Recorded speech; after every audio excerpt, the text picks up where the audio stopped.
Welcome to week 12 of Explore the Bible. Getting near the end now. We're in chapter 15 of the Gospel of Mark, and we're going to the cross. Jesus going to the cross. We're going to see some of the events that happened there as he breathes his last there on the cross. You ought to read the whole chapter. It's really good. Just going back and reading the story over and over and over again, we see things that we may not have noticed before, and I just think it's good for us to read it and get context. I say that pretty much every week, right? But read it. It's helpful. All right, before we look at Mark chapter 15, if you haven't already, be sure and subscribe to our channel. Hit the little subscribe button. You hit the bell, then you get notifications about when the videos come out on Monday morning. Like, comment, share it with other people. If you've got questions, put those in there. And if you want to support our ministry, you can go to give.exposedtochrist.com. There's a link in the description there where you can give to help our teaching as well as the mission work that we're doing. Okay, excited about this passage, excited about coming kind of to the end of the quarter. Here we go, Mark chapter 15. Then they crucified him and divided his clothes, casting lots for them to decide what each would get. And that was 9 a.m. when they crucified him. The inscription of the charge written against him was the King of the Jews. And they crucified 2 criminals with him, one on his right and one on his left. Okay, the first thing I kind of want to lay some groundwork here for this is this. Every gospel records this. Matter of fact, we've been in the last week of Jesus' life since, I think, chapter 11. So he talks a lot about the last week and then a lot about the crucifixion. Every gospel talks about it, and the majority of their content is about it, but they each tell different parts. You don't find the entire story anywhere. You piece them all together and you find the entire story. There were things that each one pointed out. Time is one of the things that Mark points out. All right, so here's what I would just say about that. Be content with just looking at what Mark says. I know we want to go and see, the other Gospels add this, and then John says this, and Matthew says this, and Luke says this.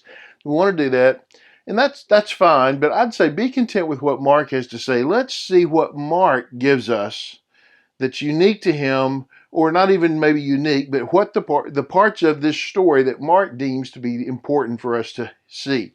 Okay, he's crucified. They divide his clothes. They're casting lots for them, right? There is a treatment of this event that for the soldiers is routine, and that is disturbing, isn't it? That this could just be a routine thing that they do.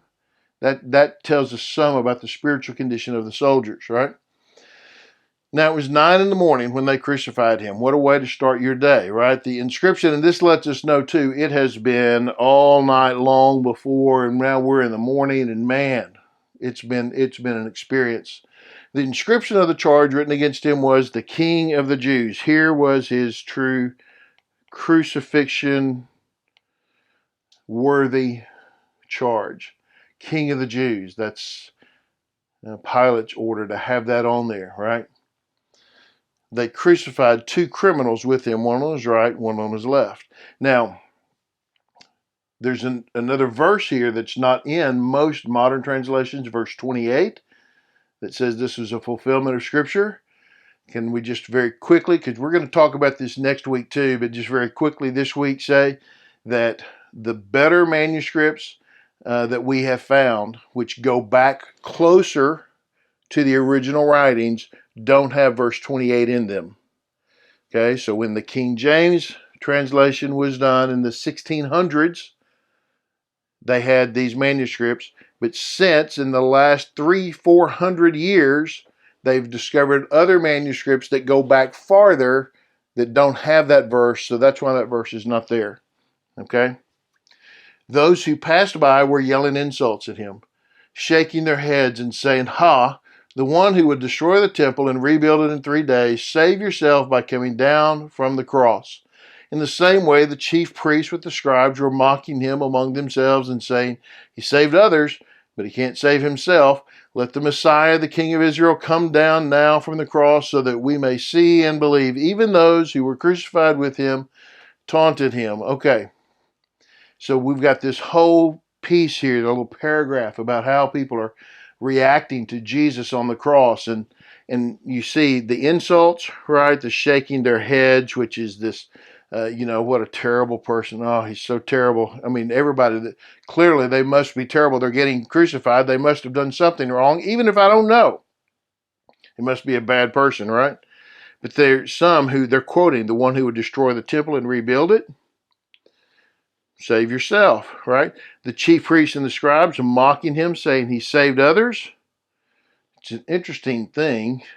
If you don't believe in him, then why would you say he saved others unless you know that he had actually saved other people, right? But he can't save himself. And then the King of Israel, the Messiah, well, isn't this what he was called, the King of the Jews? And they didn't like that, but that's what they mocked him. He's the King of Israel. He's supposed to be the Messiah, right? Come down from the cross so that we may see and believe. And here's what we know pretty clearly. Many of them, even after resurrection, would not believe. It didn't have to do with Jesus had not provided enough proof for them. That was not it. I mean, count all the miracles that Jesus has done, things they know about, that they've argued about, that they have disputed. They've had all kinds of, it didn't matter what he did. They had a reason why it wasn't true. They had a reason why it wasn't real. They had a reason why they weren't going to believe. And we know that even if Jesus did this, it wouldn't have mattered because they still weren't going to believe, right? Even the other criminals were taunting him.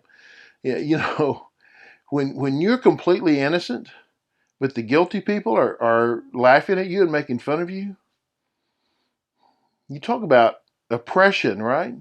How hard this is for Jesus to have to listen to and have to go through. We talked about last week, the wrath of God poured out on Jesus. This is what it looks like, right? When it was noon, darkness came over the whole land until 3 in the afternoon. So from noon until 3 in the afternoon, till 3 o'clock. And at 3, isn't it interesting how Mark includes all the time markers, right? So he crucified him at 9, it was noon, then to 3, 6 hours, right?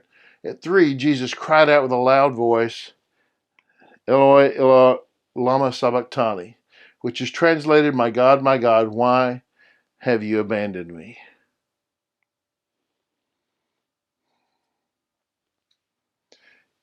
So here's kind of what I think happens in a spiritual sense. I often have pictured it this way. I think about 2 Corinthians 5, where it says that he made him who knew no sin to be sin for us so that we might become the righteousness of God. I think about the Father reaching back in history and with a strong hand going all the way back to Adam and Eve and their rebellion in the garden, and then taking the other hand and going forward in history, reaching up past our day today, and in his two hands scooping up every sin ever committed by every single person, all of them, and scooping them up and laying them on the cross on Jesus. In that 3-hour time frame, everything is gathered together and put on Jesus. And it goes dark because all the sin of all of history, prehistory, and that which has not yet occurred, all of that sin is gathered up into one place on earth, and it goes dark. You imagine how dark it is? All the sin is in one place. And in that moment, Jesus cries out, my God, why have you forsaken me? Because God, the Father, turns, because he will not look on that sin. He made him who knew no sin to be sin for us. Some of those standing there heard this and they said, see, he's calling for Elijah. But someone ran and filled a sponge with sour wine and fixed it on a stick and offered him a drink and said, let's see if Elijah comes to take him down.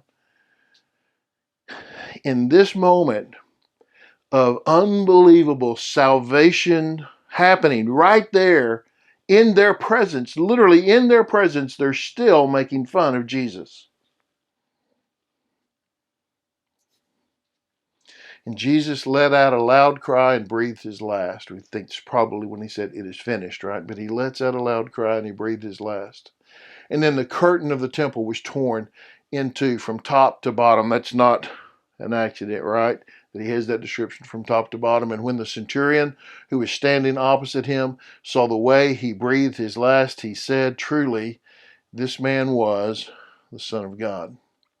So I have this curtain of the temple, which is that which separates the Holy of Holies from the regular people, right, where the high priest can only go once a year. That place, that curtain ripped from top to bottom.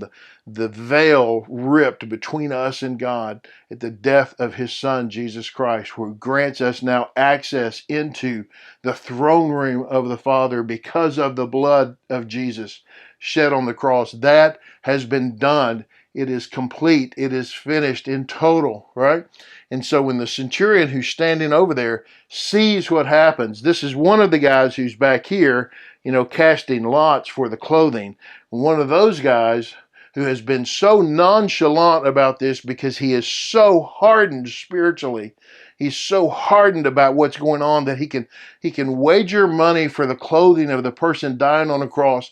When that person sees what happened, he says, "Truly, this man was the Son of God." He's changed in that moment. It's different for him.